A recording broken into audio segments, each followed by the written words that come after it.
Hello நண்பர்களே, இப்போது fridge வந்து ஒர்க் ஆகல. ஃபேன் வரைக்கும் ஓடுது, ஆனால் வந்து கூலிங்கை வந்து வரல. இதை பார்த்தாக்கா கண்டென்சரில் வரும், இன்புட் லைனு பேஸ் லைன் வந்து வருது, இல்லை எல்ஓடிக்கில் வந்து டெஸ்ட்டில் வச்சாக்கா வருது. ஆனால் வந்து ரிலேவில் வந்து கீழே இருக்கிற ரிலேவில் வந்து அவுட்புட்டு வரமாட்டுது.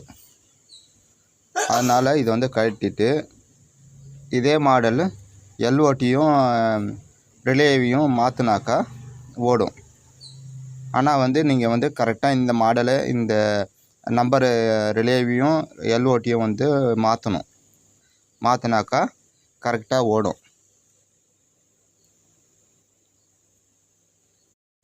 ரிலேவும் இது எல்ஓடியும் வந்து அதிகபட்சம் ஒரு 200 இல்லை 250 வரும், 300 கிட்ட வரும். இது ரெண்டு வரைக்கும் நீங்கள் மாற்றிட்டீங்கனாக்கா சரியாக இருக்கும். ஆனால் வந்து இதில் இருக்கிற நம்பரை பார்த்து இதே நம்பருக்கு வாங்க.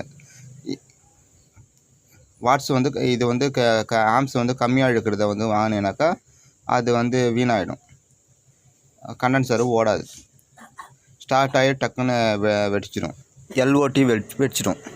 இது இப்போ மாற்றி போட்ட பிறகு இப்போ வந்து கூலிங் வந்து வருது, கண்டென்சரு ரன் ஆகுது.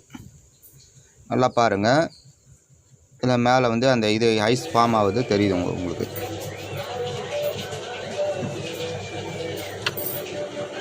இதுதான் இதனுடைய பிரச்சனை.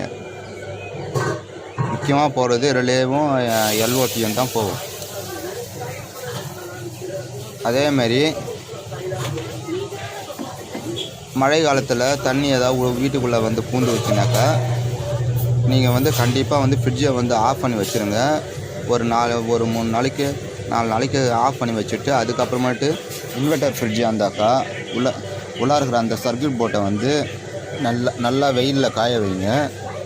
அதுக்கப்புறமேட்டு ஃப்ளோயர் போட்டு நல்லா இது காற்று அடிச்சு விட்டு அதுக்கப்புறமேட்டு ஃபிக்ஸ் பண்ணுங்கள். அந்த ஒயர்கள்லாம் வந்து தண்ணி வந்து ஏறிட்டு இருக்கும், அந்த ப்ளக் பாயிண்ட்டு எல்ஓடிலாம் வந்து தண்ணி ஏறிட்டு இருக்கும்.